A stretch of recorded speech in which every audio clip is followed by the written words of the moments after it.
皆様こんにちは。ジオラマ制作担当のアトリエモリジです。地理学出身でちょっと地理のテイストを感じるジオラマを制作しています。今回は10年以上前に制作しました Z ゲージのトランクレイアウトをご紹介します。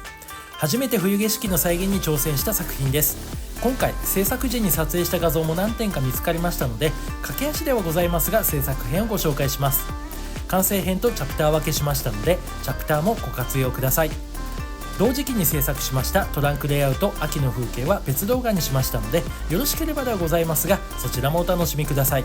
作品は大変ありがたいことに猫パブリッシング社刊 Z ゲージパーフェクト入門に掲載していただきました。それでは駆け足ではございますが制作工程をご紹介いたします。以前ロクハンさんから発売されていたトランクレイアウトミニマムサポートキット A を使用しました。縦 460mm、横 590mm、高さ 170mm のトランクの中に冬景色を作ります。線路プランはエンドレスから分岐線路のあるプランで制作を進めます。次にシーナリープランを検討します。中央のくぼ地に農家を置いて、その手前に国道もしくは県道を再現してスノーシェッドとかトンネルを再現したら楽しいんじゃないかなと思いました。そういうわけでこのプランで制作を始めます。ベースに黒色の紙粘土を接着します。その結果レイアウト中央部のくぼ地が想像してた以上に狭くなっちゃいまして、ここに幹線道路とかスノーシェッドなんてできないでしょってなっちゃったんです。というわけでこれらはスパッと諦めて線路にスノーシェッドを再現することにしました。スノーシェッドはレイアウト手前のスイッチバックにも見えるポイントが集結する赤くマークした場所に作ることにしました。ポイントのメンテナンスを考慮してバラストを敷いた上でその上に線路を置こうと考えました。ちょっと線路が浮いてますのでベースをかさ上げすることにします。10年以上経った今だからこそサクッとご紹介してますけど、当時の私はまだ全然人ができてなかったんでかなり動揺していたのを記憶しています。下地処理が終わりました。ここまでの画像が一切ないことを考えると案の定いっぱいいっぱいだったんだろうなって思いました。下地を微修正して線路を固定します。この後バラストを散布しました。スノーシェッドは確かプラストラクト製かエバグリーン製だったと思うんですけど、どっちかのエコを素材として製作しています。設計図を作ったのでそれをもとにまずは支柱を大量に製作します。実は設計図を作ったのはこの時が最初で最後になりました。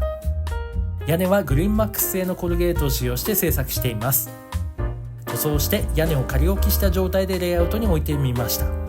板谷峠の各駅を訪問する機会が何度かありましたので、その時のことを参考にこの後壁を作ります。設計図を見ながら壁を柱に接着してスノーシェッドを完成させました。冬の始まりのドカ雪をイメージしましたので、一部の樹木はわざと紅葉を残していまして、その樹木の上からタミヤ製の造形テクスチャーペイントの粉雪を塗りました。我が家の周辺は豪雪地帯に指定されていまして、愛犬ウォーキングでこれらの情景雪景色をはじめ山の植生なども気軽に取材ができたので非常にありがたかったです。針葉樹は針葉樹でだいたい固まって生えていることもこの時改めて分かりました。そういうわけでまずはロクハン製品の樹木の樹形を変更して針葉樹に似せたものを作りました。右側のものがそれです。こうして作った針葉樹にも粉雪を塗ります。全体を雪化粧する前に農家の敷地を作りました。建物の前にはホッチキスの針で物干し竿を再現しました。雰囲気を楽しめればいいんじゃないかっていう簡単なお気軽な工作です。また庭先の畑には支柱を作って設置しました。一旦ベースをトランクの中に戻しまして試運転をします。そして問題がないので線路をマスキングしました。毛輪製の雪職人4号粉雪細めをレイアウトに散布して固定します。乾燥したらその上にメディウム水溶液を浸透させて雪職人を何層か重ねて散布しました。スノーシェッドに守られている場所は吹雪が舞い込んだことを想定した程度の雪の量に調整しています。マスキングをしていた線路の内側は今度はレールの金属部分をマスキングして造形テクスチャーペイントを筆塗りしました。レイアウトが完成しました。初めての雪景色なんとか完成してくれてすごく嬉しかったです。スノーシェッドはかなりの存在感があります。手前側は走行する車両を眺めることができるようにあえて壁を設置しませんでした。スノーシェッド内部で線路が分岐します。スノーシェッドを列車が通過します。これで交流期だったら板谷峠みたいです。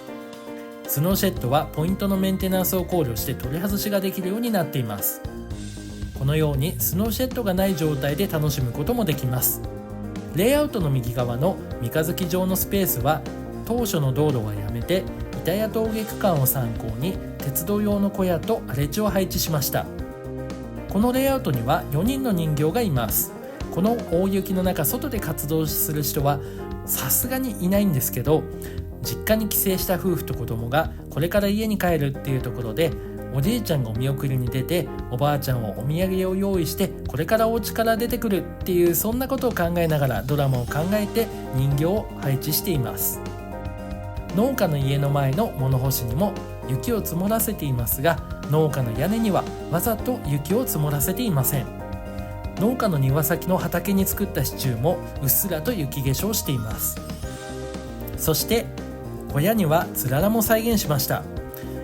実はこれ動画を編集してて画像を拡大して思い出しました。山の樹木は冬の初めのドカ雪のため、こちらの木々はまだ紅葉が落ちきらない上に雪が積もっている状態です。こちらの木々は完全に落葉していて、その上に雪が積もっています。針葉樹は常緑樹なので緑の上に雪が積もっている姿を再現しました。雪の中を列車が駆け抜けます。左手にはトンネルが見えます。冬景色なんで木の隙間から列車が見えてます。もうちょっと長い編成にすればよかったですね。スノーシェッドで分岐したスイッチバックのような分岐線はこのように雪止まりになります。車止めの脇には鉄道用の小屋を配置しています。レイアウトは小判型のエンドレスになっています。レイアウトの中央付近は線路は山を抜けてカーブを描きながら築堤区間に入ります。その下側との間には針葉樹の林を作りました。手前から奥にかけて高度を上がっていきます。レイアウト中央の農家の右側には冬でも凍らない裏山からの湧き水でできた沢を作りました。農家の裏山の湧水です。湧水の周辺は雪の色を変えて少し泥を意識しました。湧水は小川になって農家の敷地を流れます。この小川はマークしたように山の裾野と平地の境界を流れます。